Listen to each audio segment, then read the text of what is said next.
Hi Water Signs, Cancer, Pisces, and Scorpio. Welcome po sa ating channel at ito ay inyong Daily Gabay Tarot reading for November 3, 2023. Please be reminded that this is channel reading po. So maaari kayong makarelate o hindi, just take what resonates. Gamitin ang reading na ito bilang gabay lamang. Balik po kayo dito bukas para sa ating Daily Gabay Tarot reading. Please like, subscribe, and click bell button for notification para po updated po kayo sa Daily Tarot reading natin. Para po sa gusto magpa-reading, maaari nyo pong makuha ang link. Nasa description box po ito. Message nyo lang po ako sa messenger. Maraming salamat po. Spirits guys, ano po ang ganap? Ano po ang ganap today para po kay Cancer, Pisces, at Scorpio ngayong November 3, 2023?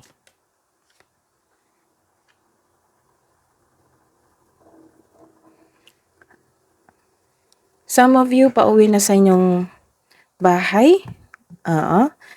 Kasi nagbakasyon kayo or nagkaroon kayo ng business travel ngayong araw na ito or uuwi na kayo sa inyong bahay or lilipat kayo ng isang lokasyon para doon na mag-take ng journey, panibagong buhay.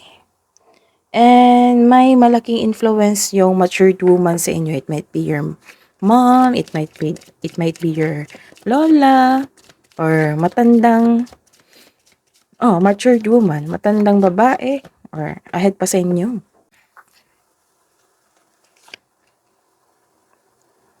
Yes, kakasabi ko lang. You're taking a journey para maglipat sa isang lokasyon para doon magtrabaho. Kasi you are hired kasi sa isang kumpanya, nagkaroon na ng, some of you nagkaroon na ng trabaho, you are hired. So, may malaking influence itong babae sa inyo. Message nyo po, spirits guys, message nyo po para kay Cancer, Pisces, and Scorpio. Fellow travelers, so this is a confirmation of your card here. First card and second card.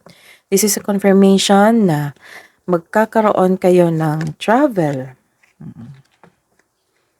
Naghahanda kayo sa travel or patungo na kayo sa isang lokasyon. Support is all around you. So, maaaring siya po yung nagsusuporta sa inyo para sa inyong new journey sa inyong buhay. Wow.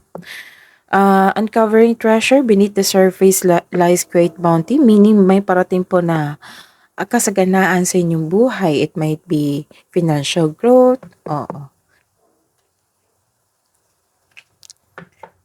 Energy po ni Cancer, Pisces, and Scorpio sa araw na ito, spirits guys, ngayong November 3, 2023.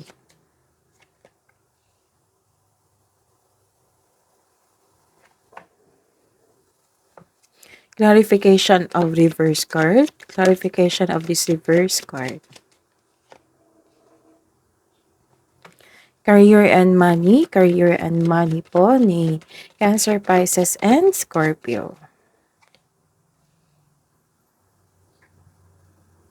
Clarification of this card. Clarification of this card. Love and romance, self-love, partnership, and romance. Self-love and partnership and romance. Clarification of this reverse card. This is a reverse card. Nagkaroon po ng delay sa inyong inaantay na tao, delay sa isang pera, delay sa isang bagay. Naging impatient po kayo ngayon. Sa isang tao, sa isang bagay na pwede din sa trabaho. May kakilala kang matigas ang ulo. Gusto mong may mahalaga ka sa taong gusto mo. You are seeking first attention. Pwedeng anak mo, kapamilya o kapareha mo ito na naghihingi ng time. Naghihingi ng attention. This card asks you to not surrender. Huwag kang susuko. Gaano man kahirap ang mga pagsubok. So this is manindigan kayo para sa inyong paniniwala, focus on your logical at katwiran kaysa umasa sa inyong emosyon. This card asks you to use your intuition para gabayan ka kung sino o ano ang kinakatawan ng card na ito sa inyong sarili. This is ending. Oo, nagkaroon ng ending sa inyong buhay, karera at kaperahan. Ending sa pagtatapos ito sa isang mapait na sinapit. Nagaganap ang pagbabago kung ikaw mismo ay tanggap ang pagtatapos na ito. Ang pagsuko na ito ay lumilikha ng isang pakiramdam na kapayapaan. This is ending with new beginnings. Mawawala na ang blockages na nagdulot ng pagkawala ng trabaho o mga hadlang sa pananalapi. May parating na biyaya na magbibigay daan na mas maunlad na panahon. So this is the acceptance. Acceptance and learn the past situation. Papasok na kayo sa bagong yugto ng inyong buhay kasi nagkaroon na ng acceptance and you are learning the past situation. Natuto ka na. This is a reverse card. Nagkaroon po kaya ng tension or may taong irresponsible. This card asks you to save money then control on overspending. This is a reverse card. Nagkaroon po dito ng isang delay. This is a delay and delay din. Delay sa inyong inaantay. Nakaperahan, tao, bagay. May dumating na opportunity na hindi mo napansin, hindi mo ito nakita dahil you're trying too hard or nasa direction ka. The universe asks you to loosen grip and relax. Mag-reconnect ka at mag-ask ng divine assistant. Nagkaroon talaga ng delay dito. This is the confirmation of your card here and here. Dalawang card na nagbigay ng clarification na nagkaroon ng delay. So, ingatan din kasi nagkaroon dito ng loss of money or control your overspending. Ingatan ang inyong kaperahan. Some of you na magmadali ka na magkaroon ng karelasyon sa mga single dyan. This card tells you na slow down and enjoy the adventure in this moment. The universe is bringing the right relationship to you at the right time. Kaya kunting hintay lang, trust and have faith to the universe. Magpasensya at patuloy mo lang alagaan ang sarili mo habang hinihintay mo yung bigay ng tadhana sa iyo. Hidden truth. Anong iniisip mo? Anong iniisip niya? Para sa mga single, finding out the truth, crush me. I know that I crossed the line with you. Sa mga may relasyon, you were the best thing in my life.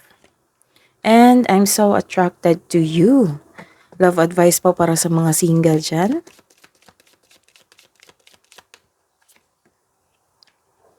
Open the door to a higher dimension.